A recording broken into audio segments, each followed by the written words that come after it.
Hey YouTube, c'est bon d'être de retour pour cette seconde vidéo sur l'apprentissage de la photo et probablement la plus importante. Je m'appelle Nico, je suis réalisateur et photographe et je suis là pour te convaincre que la photo, c'est pas si compliqué. Tout est relatif à l'exposition. C'est le principe fondamental. Si tu comprends comment exposer correctement une image, t'as déjà fait les 3/4 du chemin dans ton voyage du débutant au professionnel. Bon, je sais que des termes comme ouverture, vitesse d'obturation ou ISO, c'est des notions difficiles à comprendre quand tu débutes. Mais tu verras que si tu restes jusqu'à la fin de cette vidéo, après ça, ça va passer crème.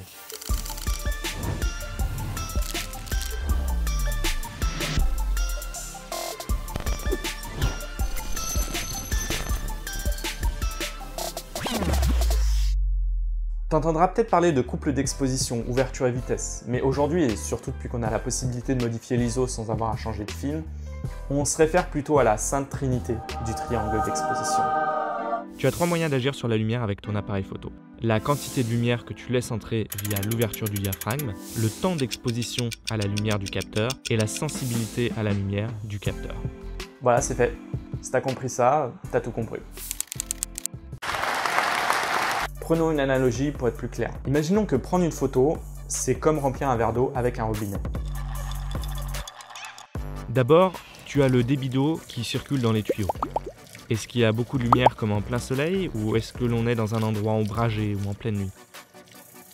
La lumière disponible, pour reprendre l'image ici, l'eau disponible, va ensuite passer dans un robinet. Va-t-on ouvrir le robinet en grand pour laisser passer une grande quantité ou est-ce qu'on va à peine l'ouvrir? Une fois qu'on a ouvert notre robinet, combien de temps est-ce qu'on le laisse ouvert pour remplir notre verre? Et le verre lui-même, quelle taille il fait? Et pour finir, qu'est-ce qu'un verre bien rempli? L'exposition, même si dans ses extrêmes elle obéit à des règles, c'est aussi subjectif et soumis au goût personnel. Quand est-ce que l'on considère qu'on a assez d'eau dans son verre? Vous avez 2 heures. Ok, revenons à notre appareil photo. On a une certaine quantité de lumière qui pénètre notre objectif, à savoir le tuyau de notre robinetterie. Elle est concentrée par les lentilles à l'intérieur et on va déterminer quelle quantité on laisse entrer dans notre chambre noire via l'ouverture du robinet, donc l'iris ou le diaphragme.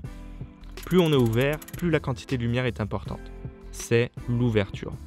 Cette quantité de lumière rentre ensuite dans la caméra où on va déterminer pendant combien de temps on laisse l'obturateur ouvert. C'est la vitesse d'obturation. La lumière atteint enfin le capteur qui va réagir différemment selon ce que l'on appelle sa sensibilité. Plus il est sensible à la lumière, moins on aura besoin de lumière pour exposer correctement notre image. C'est la sensibilité ISO. Ouverture, vitesse d'obturation, sensibilité. Mais du coup, c'est quoi l'intérêt de modifier l'un ou l'autre si tout s'agit sur la lumière? Ok, maintenant on va voir comment chacun de ces paramètres va agir sur ton image en dehors de son exposition. Le diaphragme, c'est cette iris située non pas dans l'appareil photo, mais dans ton objectif. Cette ouverture, elle se mesure en f-stop, un f plus un chiffre. Ok, c'est là qu'arrive la partie un peu rare à comprendre quand on débute. On va dire qu'en moyenne, les chiffres vont de 1.2 à 22. Ok, maintenant écoute-moi, c'est important. Rapproche-toi. Plus le chiffre est grand, plus l'ouverture du diaphragme est petite. Je sais, notre cerveau il aime pas ce genre de paradoxe. Donc essaie de penser différemment. Plus le chiffre est grand, plus grande est la surface de l'iris pour protéger le capteur de la lumière. Ça aide? Quoi qu'il en soit, il n'y a qu'avec la pratique que tu sauras que quand on parle de grande ou de pleine ouverture, on parle de chiffres comme 1.4, 2 ou 2.8. Et quand on dit qu'on est fermé, on parle plutôt de chiffres comme f16 ou f22. Mais dû à l'angle différent généré par la fermeture et l'ouverture du diaphragme, on va aussi avoir une influence sur la netteté de notre image, ce qu'on appelle la profondeur de champ. La profondeur de champ, c'est la zone de netteté plus ou moins grande et donc la quantité de flou d'une image. Et là tu vas me dire, mais je veux pas justement que toute mon image soit nette? Non. Non, pas forcément. Et je dirais même, dans beaucoup de cas, au contraire. Dans ce paysage, par exemple, on cherche à avoir la plus grande zone de netteté possible pour que tout soit focus. Maintenant, prenons un portrait de cette jolie demoiselle. Hey, I'm a lovely lady. Et comparons-le avec celui-ci. La deuxième image est bien plus lisible du fait que le sujet principal se détache du fond, qui est perdu dans le flou. Il y a 2 grandes règles dans la photographie. La première, c'est l'exposition d'une photo. La seconde, c'est la lisibilité. Ton rôle en tant que photographe, c'est de guider l'œil du lecteur vers le sujet de ton image. On reparlera de tout ça dans une vidéo entièrement dédiée à la composition, c'est promis, mais retiens que la profondeur de champ, c'est un des outils principaux pour ça. Alors comment on fait? Ici, toutes ces ouvertures sont séparées d'un stop. Ça signifie qu'entre chaque valeur f, on double ou on divise par 2 la quantité de lumière que le diaphragme va laisser passer. Ok, je t'arrête tout de suite. Je sais bien que les chiffres ne doublent pas entre eux. Par exemple, entre F2 et F4, il y a 2.8. Et pourtant, promis, c'est bien entre 2 et 2.8 qu'on double la valeur de la luminosité. Alors, pourquoi? Les stops, c'est un petit peu complexe. Donc, promis, là aussi, on aura une vidéo spécialement pour comprendre ce truc-là. En fait, je ne sais pas à quelle époque tu vas regarder cette vidéo, donc si ça se trouve, celle qui parle des stops, elle est déjà là sur la chaîne. Donc, n'hésite pas à aller mater ça, homme ou femme du futur. Mais pour l'instant, restons sur comment marche la profondeur de champ. Plus l'ouverture est grande, du côté des petits chiffres donc, et plus la profondeur de champ est faible. Donc plus je pourrais flouter l'arrière-plan de mon image. Inversement, plus l'ouverture est petite, du côté des chiffres élevés, plus ma profondeur de champ est grande et plus je peux voir loin entre mon premier plan et mon arrière-plan. Et c'est pas fini. L'obturateur, c'est ce rideau qui se lève devant notre capteur pendant un temps donné pour laisser entrer la lumière. Alors aujourd'hui, le rideau n'existe plus vraiment. En fait, c'est plus mécanique. Aujourd'hui, c'est électronique. On envoie juste une impulsion, mais le principe reste le même. On mesure la vitesse d'obturation, c'est-à-dire le temps où l'obturateur est levé, en secondes ou en fractions de secondes.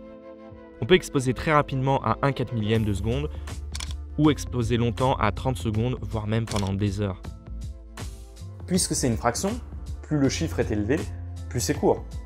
1 millième, une seconde divisée par 1000, c'est 2 fois plus court qu'un 500e, une seconde divisée par 500. Donc une nouvelle fois, il y a une petite gymnastique à faire avec le cerveau pour se dire que plus le chiffre de la fraction est élevé, plus le temps d'exposition sera bref. Plus on expose longtemps, plus il y a de lumière, évidemment. Mais on va aussi être confronté à un problème. On essaie de capturer sur notre capteur une image fixe de quelque chose qui par nature est en mouvement. Plus on laisse le rideau ouvert, plus on verra ce mouvement et plus notre image sera floue. Dans certaines conditions, en intérieur par exemple, tu vas avoir besoin de beaucoup de lumière. Tu vas donc augmenter la durée d'exposition. Le problème, c'est qu'à une certaine vitesse, même les micro-tremblements de ta main vont suffire à générer une image floue. Et dans un même temps, pour certains cas, choisir comment appliquer le flou à ton image, c'est aussi un choix artistique. Par exemple en photo sportive, pour donner du dynamisme à l'image.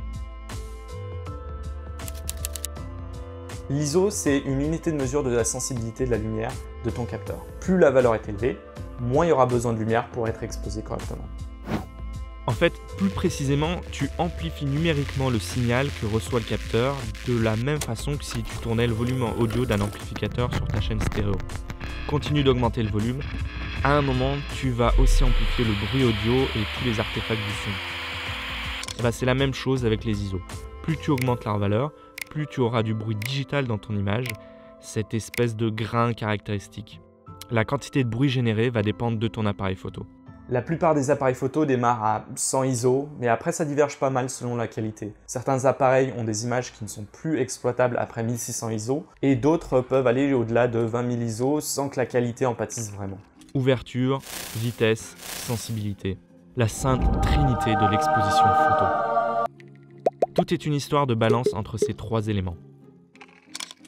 Tu veux prendre un portrait et détacher ton sujet de l'arrière-plan, tu choisis donc une grande ouverture. Mais forcément, tu vas avoir beaucoup de lumière qui rentre sur ton capteur. Tu vas donc compenser en exposant juste quelques fractions de seconde très rapidement. Tu prends un autre portrait en soirée, mais si tu exposes très rapidement, tu n'auras pas assez de lumière. Si tu exposes trop longtemps, ce sera flou. Du coup, tu vas compenser le tout en augmentant la sensibilité ISO. Tout est une histoire de balance, mais pour l'instant, concentre-toi à comprendre ces principes. Dans la prochaine vidéo, là on verra vraiment comment combiner ouverture, vitesse d'obturation et ISO pour obtenir l'image parfaite selon nos désirs. Tu veux être sûr de ne pas louper ça? Facile, clique sur la cloche et abonne-toi. Et tu peux même pousser l'amour jusqu'à me laisser un petit commentaire et un like. See you mate, keep on creating.